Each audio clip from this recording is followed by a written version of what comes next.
Hi, it's me. Welcome back. So today's video is going to be a bit different because, you know, last week I told you that I left my bag outside, the camera got wet, but luckily enough the camera is 100% fine. But it was just I took it as a test from the universe. Well, this week my hard drive has broke, so the stuff that I had planned, my holiday, to share with you guys is on the hard drive and I can't get anything off the hard drive. Hopefully someone is fixing it this week. Years of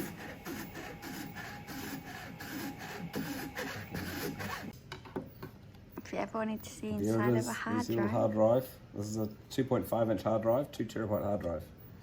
So let's take that. So next week will be the holiday, but this week it's me. And we're gonna do a Q&A. I asked some people on my Instagram what they want to know about my pregnancy. So let's pour a drink and let's get into it.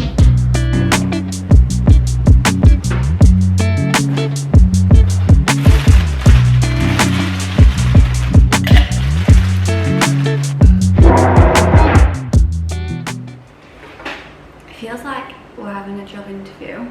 This is the drink I'm having. Golden sparkling turmeric, tamarind and ginger drink. It's absolutely delicious.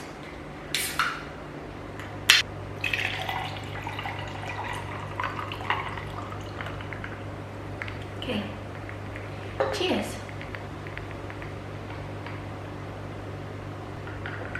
So, the first question is, how are you preparing to welcome the baby earthside? So I feel like for me, this has been happening for the last few years of me preparing. There's been lots of self-healing, lots of dealing with mental barriers, and yeah, it's just been a lot of me understanding who I am as a person and what I need to not pass down to my child. So I'd say, yeah, it's been happening for a while. I've done lots of healing, lots of inner work. I took some plant medicine.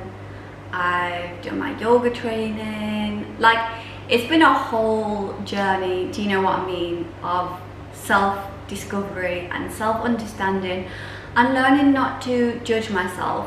It's not just a case of right, I'm going to go and buy a car or I'm going to do this. No, it's a whole different thing. You know what I mean? Like, it's been more about me healing as a person and preparing to bring a child into this world, because that's what we do. We put our limiting beliefs and our barriers and we pass them down onto our child whether we realize it or not. So it's just been a whole load of work of me preparing not to do that and to be an absolutely amazing mum, which I think I will be. I hope that answered your question. Okay, so the next question is, when did you start to get a bump? So this is really funny because I thought I had a bump like maybe from the end of the first trimester. I was like, wow, I'm getting a bump. I didn't realise that. I just looked bloated and looked like I needed to have a poo. And like, some days my bump is bigger than the other days, but I'd say I actually started to see a bump. Like, it's at the point now where people recognise that I'm pregnant if I have my bump on show. I'd say that's maybe from about 4.5 months ish. I do have some pictures to track, so I can put beginning, month 1, month 2, month 3, month 4, month 5, month 6, because today I've entered month 6. Not long left till we meet the little bub. But yeah, I think it's just important to remember as well, everyone's bump comes at completely different times. Completely different times.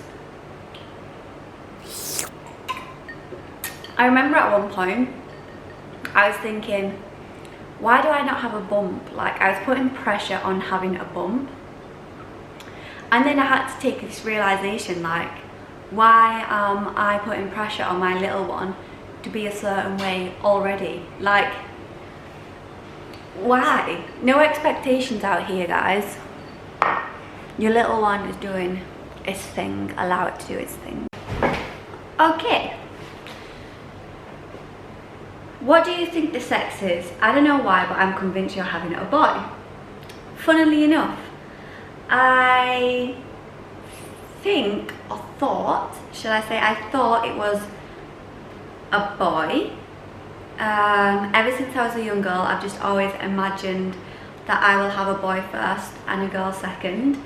But it's so hard to tell, like, and then if I start referring to the baba as a he, then I'm like, oh my god, what if it's a she? And I don't want them to feel like they're not the right gender for me. So the moral of the story is, I have no idea if it's a boy or a girl. But funnily enough, when I first came to Bali, everyone was telling me I'm having a boy. Like, everyone, all the Indonesian people were telling me I'm having a boy. And then we went to the Gili Islands a few weeks ago, and everyone there told me I was having a girl, which everyone's normally telling me I'm having a boy, but recently people have been telling me I'm having a girl. What do you think I'm having? Do you think it's a boy or do you think it's a girl? Let me know in the comment section below. Will your family fly over around the time you're due to give birth? So if you're new to this channel, hi, I'm Chloe. It's very nice to meet you. But we have moved to Bali. We've relocated from Bali from Manchester. All my family is in Manchester. Ashley's family is actually in Bali and Australia. So my parents sadly won't be flying over for the birth because it's the busiest time during work period. It was actually a funny story. My mum's always said, don't give birth in October, don't give birth in October. And I was like, Mum, don't say that because you're going to manifest it. Because if you don't want something so much, it's going to actually happen. If you didn't know, now you know. So yeah, we're giving birth in October, manifested it, and so my parents are coming over start of December, and Ashley's parents are already going to be here. For how long did you try to get pregnant until it happened? So a little background check about me is I stopped taking contraception about 6 years ago. So I was doing it all naturally. I had this little machine called the Ladycom, and that was just telling me when I was going to get pregnant and when it was okay for me not to get pregnant. So another funny story is I tried to get the Ladycom. You can convert it into a babycom. So I tried to convert it into the babycom. They sent me the updates. The updates wasn't working, and this was going back and forth for a few months. So in that time period, we just stopped using, well, I just stopped like tracking, should we say. So we just stopped tracking. We weren't actively trying, but it would have been a blessing if it happened, if that makes sense. And then we fell pregnant at the start of the year. And I'm a true believer of everything happens at the exact moment it is meant to. So if you're trying, I'm sending you all my love. And try not to fixate on it. I know it's hard, but try not to fixate on it and connect with your womb and send your womb love and healing, and stop putting so much pressure on yourself, because I think that that's just gonna stress you out, and you don't deserve stress. So yeah, I'm sending you my love. I thought we would sit down for this one, because this one wants, they want to know everything. They want me to spill the tea.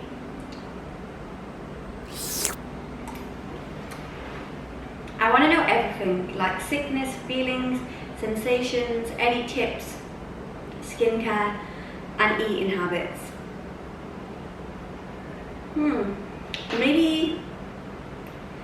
Maybe this is one for a whole new video itself. Okay, let me talk about sickness. I did say, just pregnant things, I'd say I struggled with morning sickness, not to like a very, very, very intense point. I got some bands, I'll put them here, and what these bands do is they press into pregnancy brain. They press into a pressure point and they stop you from feeling sick. I vomited once. I wasn't on that whole crackers vibe. Like, I was googling wake up, eat some crackers in the morning. I was not on that vibe.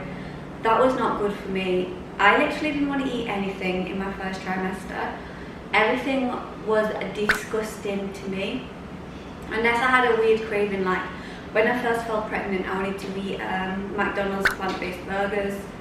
Ashley actually took me out at like 9 p.m. one night to get one, or I wanted like a bowl of plain rice, but everything was horrible. Garlic, onion, and I'm still not like 100% there with them.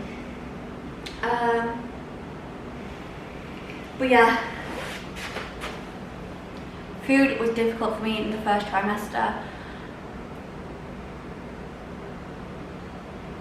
I was just really tired, very emotional. My skin broke out. As you can tell now though, my skin is flawless. But yeah, my skin broke out in the first trimester. But I wasn't like overly, I feel lucky because I was alright. I was fine. Like, I moved to Bali my first trimester. I was doing modelling jobs in my first trimester. So I was fine, I was just tired. Them bands saved my life. So if you're struggling, I'd recommend you get some bands because they were fantastic. Sensations.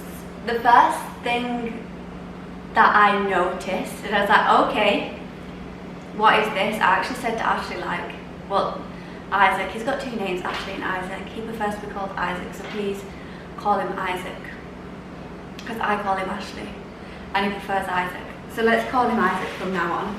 So I actually said to Isaac, like, I don't know what this pain is. It was in my left side. It was like a stabbing pain in my left side, which is implantation. But I was like, wow, this is intense. Like, if I'm coming on my period, then I'm going to go to the doctors because this ain't right, this pain. So I wanted to know what this pain was about. And then my boobs were so sore. Like, someone would hug me, brush past them. My boobs, my nipple sensation was crazy. They were so sore, like I actually had to hold them walking down the stairs, and that's really uncommon for me. So yeah, it was implantation pain. It was like a sharp stabbing sensation and tatas. And yeah, that's going to be a wrap for this week's video. If you do want to get involved in these Q&As, I put them on my Instagram. Or if you do have any questions, just pop them in the comment section down below, and I will read them and I'll answer them. We will do another Q&A if this is what you like. Let me know, because I'm here to serve. Okay, I'm grateful of you all. I love you all. so dearly, and spread peace and spread love. And hopefully I will see you next week and we will go to the Gili Islands together. Pray for me.